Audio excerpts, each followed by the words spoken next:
Is Ready Player 2 fit to be read? Hi, I'm your host, Michael Everts, here to review and discuss 5 likes and 5 dislikes for Ready Player 2. If you loved Ready Player 1, and you've been looking for something else like it, something that captures that same type of entertainment with similar plot, action, conflicts, this book is your best bet and your closest match. If you were not a fan of the first book, I wouldn't even give this one a chance. You will not like it. I doubt anyone will like this book better than the first one. I do believe most who read the first book and couldn't put it down will have a similar experience with this book. Dislike number 1. I just want to get this one out of the way. The name dropping, 80s nostalgia, it's just way over the top. Much of it feels like the junior varsity references that didn't quite make the cut in Ready Player 1, and so they got put into this book. Max Headrun, Tough Turf, some kind of wonderful Kajagoogoo, a gratuitous lesson on the Hitchhiker's Guide to the Galaxy. It seems to overwhelm the story way too much, and in a way that it did in Ready Player 1. By mid-book, it's nauseating. We even get the phone that Ferris Bueller's friend Cameron uses in the movie. It's just way too much. You can love the 80s and drip all over it, but every other line does not need to be a reminder. On a positive note, I did enjoy the references to Neuromancer and allusions to Gibson, the Microsoft's SimStims, and subtly dropping Dixie Flatline in there. Even if that ventured a little bit into Gibson gushing at that point, it was good. Like number 1, the blending of that real feel of Avatar with the very cool universe of the Oasis was a match made in heaven. Almost. You know, Cline in this Neuromancer predictive evolution mode, it does seem fitting, and you know, the idea of leveling up past this haptic suit and getting into this more immersive experience is the next logical leap. But while the technology got more interesting, the Oasis became less interesting. My second like is the continuity with the IOI lawsuits, you know, regarding indentured servitude. You know, you have a debt, you're their property, you have to work, and you keep building up more debt.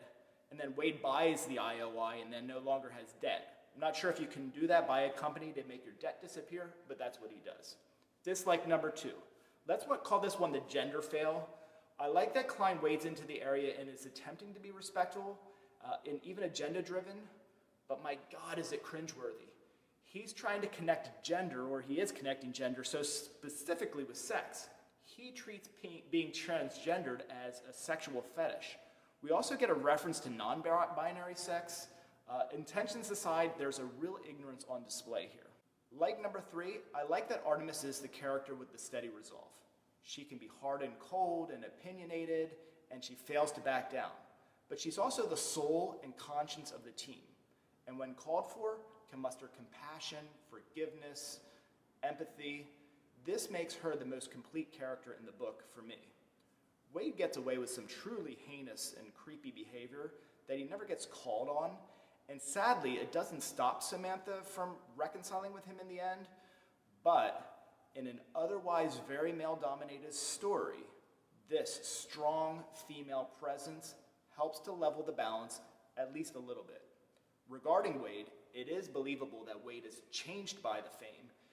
He's changed by his fortune and not just someone who stays pure. He's selfish, he justifies his bad behavior that's encouraged by his position, especially with that first meeting with Lo Hangren. Think about that. He looks up her private information with clarity. He acknowledges that I need to know is just an excuse. And it really is just that he's curious, and he has the power to satisfy the curiosity, and he does so. He's repugnant. It's a noted added level to his character. The self-awareness that he's changed. It's worth noting that the book does a poor job of holding him accountable and doesn't kind of hold him to account for how devious he's become. Dislike number 3, the lackluster second shard mission, the ninja game. I equate this to watching somebody play an old Atari game. You know, it might be fun to watch them play the first few times, but imagine sitting there and watching them play a whole game for hours. I felt like I could have just skipped 2 pages anywhere, and I really wouldn't have missed a beat. I never felt that way with the first book, and I do think it's fair to compare the first book and the second book rather than just judging this book on its own. If there was more description other than just the literal play-by-play, it might have worked out a little bit better. I'm imagining if Ray Bradbury had written the description. Now that would have been pretty entertaining. That didn't happen, and that's probably not fair, so we'll move on. Being halfway through the book at that point, and that being the second shard, you knew you were just checking off boxes at that point. Like, he's not going to fail, and then he's going to have to come back. There's just not enough real estate left. For 5 more shards to be addressed, this one needs to be just quickly rattled off, and it makes for good pacing and speed for a younger audience, but it really, really suffers in the imagination department. I believe it was also at this point and through the next 3 shards that the soundtrack gets bonkers. Another needle drop, another needle drop, another. Good Lord. Some of the music is classic, and some is great, and some is not. I'd almost give credit to this book having its own penned soundtrack, but some of the music was just so obscure. March of the Swivelheads by English Beat. I don't even know who that is. It felt like Another Needle Drop was more prevalent than Vonnegut's So It Goes in Slaughterhouse-Five, but without the poignancy, the importance, and less worthwhile. Like number 4, the high 5 meets the low 5. The high 5 have become so stale and flat. The promise of new characters was really refreshing, if for no other reason than it was a collaboration of fresh new characters, all contributing. This is a weak like at best, though, as most of the low 5 were merely window dressing and useless. Dislike number 4, in the afterworld, the Prince references were next level over the top, and the story just completely devolves into something that feels like Adam Sandler and Pixel's Wreck-It Ralph story. The soundtrack and the needle drops are unrelenting. Prince is the god of all music and the greatest thing that ever happened in the 80s and beyond, though he still didn't seem to make the cut in Ready Player One, but here he is in Ready Player Two. H, she's the end-all, know-all Prince fan. The person we all know that takes ownerships of a celebrity and overdoes the theatrics when it comes to being defensive or offended if you make any criticism of the celebrity. This is on full display. This reinforces to us, in case you missed it, that they are the number 1 fan, unrivaled in their fandom. Dislike number 5, I'm going to jump on the bandwagon, calling out the author for writing toward a sequel movie, writing for the adaptation. To me, this whole Prince chapter, and it felt like, well, I guess it was a couple chapters, but it felt like many chapters, it reeked of, oh, this is going to look cool and badass in the movie. This is not really rant-worthy, and I didn't want to list writing for a sequel movie as a dislike, because I did jump into the book somewhat expecting that to happen. It was, for me, however, a distraction. Throughout the book, at certain places where I perceive stage directions or other elements of a screenplay. The imagery of the Oni device, wrapping around the cranium, that definitely fits the bill as something that I feel like is written for the screen. And I definitely love that look. The first few times I saw it in other movies. I do have a random thought here. I do want to address the sexuality discussion during the Prince chapter or chapters. This idea of Prince becoming a homophobe later in his career. This appears on chapter page 284. A large readership for this book are kids.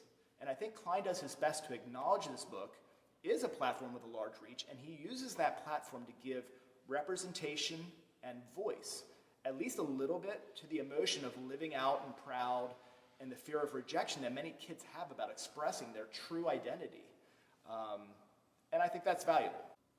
Like number 5, the duality of the Halliday personality.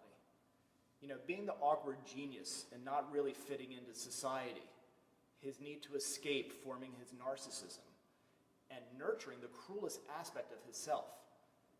This competing with his sense of humanity, a desire to do good, and really to fix the suffering of the world. He is a very multi-level character, and those levels are not given to us in a lazy way, cheaply. This duality being found in many characters throughout literature and film and stage, it's not unusual. I like that it's present in Ready Player 2. It's only after completing 2 books that we're able to discover the full depth and the nuance of this really realized character. My final thoughts on Ready Player 2, leaving Earth as digitals, not needing air, food, sleep. It's a really neat wrinkle when you're contemplating the drawbacks of slower than light speed space travel to a distant star. However, I'm thinking of clones of Shoto and his wife. Won't they be conflicted, not having their new baby with them? And what about Arcadia, storing a digital library on a solid-state drive? It just seems like ancient technology given the tech advancements of this future world. And finally, knowing how volatile that Artemis and Wade are, what are they going to be like in year 10,500 of their clone existence? Are they going to get sick of each other? Have they thought about that? Though it is really, really, really not my cup of tea, despite glaring flaws, as a follow-up to a very cool first book that will satisfy the hunger of those that are clamoring for a sequel, for the most part, Ready Player 2